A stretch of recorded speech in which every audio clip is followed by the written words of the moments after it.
ایران اسرائیل تنازع کے بعد مغربی ممالک بالخصوص امریکہ اور برطانیہ کا دوہرا معیار مکمل طور پر کھل کر سامنے آ چکا ہے۔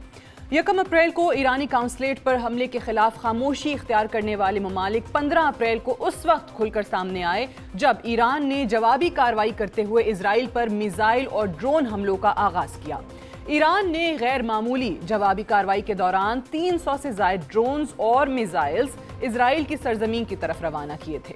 حملے کے فوری بعد اسرائیل نے اقوام متحدہ کی سلامتی کونسل کے ہنگامی اجلاس کی طلبی کی درخواست کی، جس میں مغربی ممالک امریکہ، برطانیہ اور فرانس کا رد عمل دنیا کے لیے حیران کن تھا۔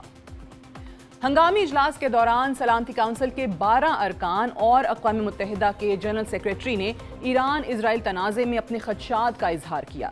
رکن ممالک کی طرف سے کہا گیا کہ ہم ایران کے کونسل خانے پر اسرائیلی حملے کی مذمت کرتے ہیں اور ہم ایران کی طرف سے جوابی کارروائی پر بھی تشویش کا اظہار کرتے ہیں۔ البتہ جب امریکہ، برطانیہ اور فرانس کے ارکان نے سلامتی کونسل میں اپنا موقف پیش کیا تو عالمی ادارے کے دیگر ممبران بھی حیران ہو گئے۔ ایرانی قونصلیٹ میں حملے کا ذکر کیے بغیر امریکہ کے سفیر کا کہنا تھا کہ ہم مکمل طور پر اسرائیل کے ساتھ کھڑے ہیں۔ امریکہ کے بعد فرانس اور برطانیہ نے بھی امریکی موقف کو دہرایا۔ امریکہ، برطانیہ اور فرانس جیسے بڑے ممالک جب ایمانداری اور ذمہ داری کے تقاضوں کو بھلا کر کسی ایک سائیڈ کی حمایت کرتے ہیں تو دنیا میں عالمی جنگوں کا آغاز ہوتا ہے۔ امریکہ کی اسرائیلی حمایت سے امریکہ کا دنیا بھر سے اثر و رسوخ ختم ہو رہا ہے، بلکہ دنیا میں بھی یہ احساس پایا جا رہا ہے کہ امریکی اقدامات کسی بھی قاعدے اور قانون کے زمرے میں نہیں آتے۔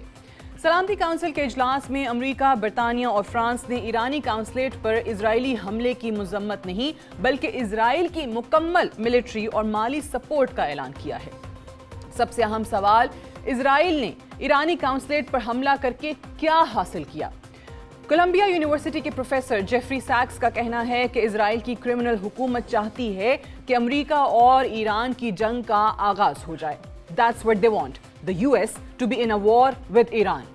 اسرائیل ایران سے خوفزدہ ہے۔ اسرائیل سفارتکاری کے ذریعے مسائل کو حل نہیں کرنا چاہتا بلکہ ان کی خواہش ہے کہ ایسے حالات پیدا کر دیے جائے کہ امریکہ ایران پر حملہ آور ہو جائے۔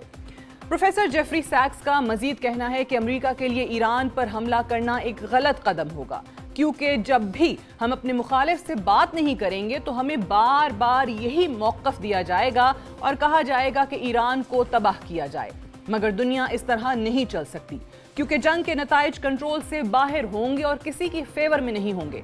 امریکہ کو گمراہ کر کے ایک اور جنگ میں دھکیلا جا رہا ہے اور میرے خیال میں یہ بائیڈن انتظامیہ کی سب سے ناکام خارجہ پالیسی ہوگی۔ امریکہ کو عوامی سطح پر اسرائیل کو پیغام دینا چاہیے تھا کہ ایران کو میدان جنگ میں دھکیلنے سے اجتناب کرے۔ امریکہ کو تناؤ میں کمی کے لیے اقدامات کرنے چاہیے تھے مگر اپنے لوکل سیاسی مقاصد کے حصول کے لیے وائٹ ہاؤس دونوں ممالک میں تناؤ میں اضافے کو ہوا دیتا ہوا دکھائی دے رہا ہے۔ یہ بات واضح ہو چکی ہے کہ اسرائیل اپنے مقاصد کے حصول کے لیے امریکہ اور ایران کے درمیان جنگ کا آغاز چاہتا ہے۔ امریکہ کے بعد اسرائیل کے دوسرے اہم حمایتی برطانیہ کی بات کی جائے تو برطانوی وزیر خارجہ ڈیوڈ کیمرون واضح کر چکے ہیں کہ اسرائیل کی طرف سے ایرانی قونصلیٹ پر حملہ اور پھر ایرانی رد عمل میں بہت واضح فرق ہے۔ ایران نے اسرائیل کے خلاف 300 سے زائد ہتھیاروں کا استعمال کیا۔ یہ پہلی مرتبہ ہوا ہے کہ کسی ریاست نے دوسری ریاست پر حملہ کیا ہے۔ ایران نے 101 بیلسٹک میزائلز، 36 کروز میزائلز اور 185 ڈرونز اسرائیل کی طرف بھجوائے۔ دونوں ممالک کے رد عمل میں بہت فرق ہے جسے پوری دنیا دیکھ سکتی ہے۔ پروفیسر جیفری سیکس نے برطانوی وزیر خارجہ کے رد عمل پر تبصرہ کرتے ہوئے کہا کہ اگر کوئی برطانوی قونصلیٹ پر حملہ کرتا تو برطانیہ کا کہنا ہوتا کہ دشمن ملک کو مکمل تباہ کر دو۔ میں برطانوی سربراہان مملکت کو بہت عرصے سے جانتا ہوں۔ ڈیوڈ کیمرون کے ساتھ میرے ذاتی تعلقات بھی رہے ہیں۔ برطانوی سربراہان بہت اچھی انگلش بولتے ہیں مگر وہ جو باتیں کرتے ہیں وہ بہت ہی مضحکہ خیز اور سٹوپڈ ہوتی ہیں۔ گزشتہ کئی دہائیوں سے برطانوی کردار امریکہ سے بھی بدتر رہا ہے۔ آج کے ایڈیٹوریل کو اختتام کرتے ہوئے ہم یہاں پر یہ اخذ کر سکتے ہیں کہ ایران کی جوابی کارروائی کے بعد تناؤ کسی صورت کم ہوتا ہوا دکھائی نہیں دے رہا۔ اسرائیل کے تمام حمایتی چاہے امریکہ ہو، برطانیہ یا فرانس، سب اسرائیل کی مکمل پشت پناہی میں مصروف ہیں۔ اور امریکی اشیرباد ہی اسرائیل کو مزید جارحانہ کارروائیوں کی شہ دیتی ہے۔ پروفیسر جیفری سیکس کا کہنا درست ہے کہ اسرائیل ایسے حالات پیدا کرنا چاہتا ہے کہ امریکہ ایران پر حملہ آور ہو جائے۔ امریکہ کسی طور پر اسرائیل کو روک نہیں رہا۔